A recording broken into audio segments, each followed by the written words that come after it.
அந்த Rottweiler அப்டேட்டுங்க 1 week மேலே rescue பண்ணியிருந்தான். நான் 1 வீக் கழிச்சு சொல்கிறேன்னு சொல்லியிருந்தேன்.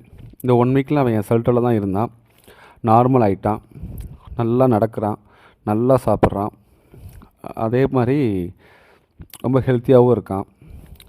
நம்ம ரெஸ்க்யூ பண்ணி அடுத்த நாள் வந்து ஒரு 6 டேஸ் நம்ம மானிட்டர் பண்ணியிருக்கோம், 6 நாள்.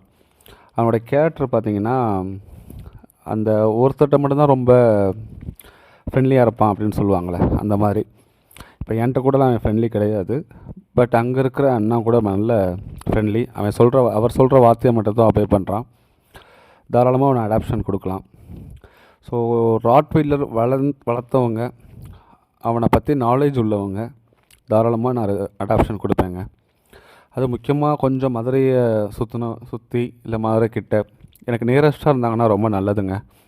ஏன்னா கிவா ஃபவுண்டேஷனை பொறுத்த வரைக்கும் அடாப்ஷன் ஒன்று கொடுத்துட்டா அவனுடைய இறுதி காலம் முடிகிற வரைக்கும் அவனுக்கு ஃபாலோஅப்பில் இருக்கணும். ஸோ முடிஞ்ச வரைக்கும் எனக்கு கிட்ட உள்ளவங்க, மதுரை, திண்டுக்கல் கிட்ட உள்ளவங்கன்னா ரொம்ப சந்தோஷமாக இருக்கும். இவனுக்கு ஒரு செகண்ட் லைஃப் கொடுக்கலாங்க, நல்லது தான். என் செல்டரில் கஷ்டப்படுவான்னு தெரியும். 1 வீக் அவனை நான் மானிட்டர் பண்ண வரைக்கும் ஹெல்த்தியாக தான் இருக்கான். கொஞ்சம் ஓடும் போது மூச்சு வாங்குறான்.